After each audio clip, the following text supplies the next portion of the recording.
My boyfriend made me pass out during intimacy. All my friends say these are traits of a serial unaliver and to run. My boyfriend, 24M, and I, 21F, have a really great relationship. I love him, we're on the same page about a lot of things, and I can't see myself with anyone else but him. Intimacy-wise, we pretty much go at it twice a day, sometimes more.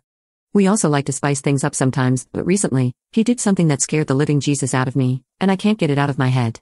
We were in bed, being intimate, and he placed his hand around my neck. He's done this before, and I've been fine with it, but this time, he pressed super hard, to the point where I passed out and fell on top of him. I woke up after a few seconds and was super confused, but he didn't react at all and just wanted to continue with intimacy. I got really angry at him and we stopped there. When I spoke to him about it the next day, he said that he's always been that rough with me, and that he's Russian, so he can't help his roughness, which angered me even more because he was laughing.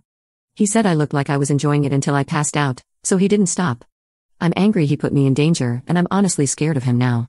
It's one thing to make me unconscious, but he seems like he doesn't even care that he hurt me to that extent. I also have a bruise on my neck now, but thankfully, since it's cold, I can cover it with a scarf. All my friends are telling me to leave him because they say he has serial unaliver tendencies. I don't know, I'm so confused and lost. I love him so much, but he honestly scares me. I don't want to make him angry by bringing this up again because it seemed to have made him angry. This is the first time he's ever hurt me or made me feel this way. I'm not excusing his behavior at all, but it's so out of the ordinary for him that I needed an outside opinion. Update 1. Hey everyone, just over a year ago, I posted an incident on Reddit involving my boyfriend and me, where he made me pass out. I wanted to update everyone because I didn't expect so many people to reach out to me, and I still get messages today asking if I'm okay, and it's really heartwarming. After the incident, I cut contact with him for 3 months, essentially ending the relationship. He pestered me nonstop with calls and visits to my house, even going as far as calling my sister at times. I felt really unsettled and scared that he would show up at my house out of the blue, so I decided to stay at my brother's for a few months. One night, he drank too much and called me like 7 or 8 times, and I stupidly picked up. I think a part of me still worried for him at that point, so I thought he might be in danger. On the phone, he told me how much he loves me and how much he regrets hurting me. He said he's been feeling like unaliving himself because of how our relationship ended. Anyway, this call was a lot for me, and I stupidly went to him and tried to calm him down at a bar. He kept repeating he was feeling like he would unalive because our relationship ended, and how he can't live without me. I felt so terrible, and I started crying because I literally didn't know what to do, being both scared of him and also scared of what he would do to himself. While I'm literally crying my eyes out, he looks so unfazed, and I'm not even joking, not a single tear drops from his eyes when he's telling me he's feeling like he's going to unalive. The fact he also didn't comfort me while I was crying was also terrifying. Anyway, fast forward a couple of weeks later, he calls me and verbally abuses me on the phone. My brother is sitting next to me, listening to the call with me, but I tell him not to say anything or intervene, and to just record it. This guy literally calls me the most horrible, disgusting names.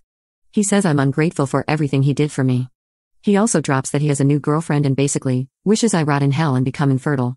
At this point, I get super worried about his new girlfriend and go on Instagram to find out he posted her on his story. I message her to ask her to meet up because I have something serious to talk to her about, and she agrees. One thing I'm super grateful for is that not once was she reluctant to speak to me, and she was willing to hear me out about her boyfriend. We meet up, and I tell her everything, from the passing out incident, to the events that happened at the bar.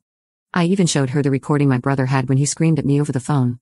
Her face literally pales, and she starts feeling sick, so I try to calm her down. She told me how she's been seeing him for 4 months, and in the second month when they were coming back from drinks, he said something rude to her.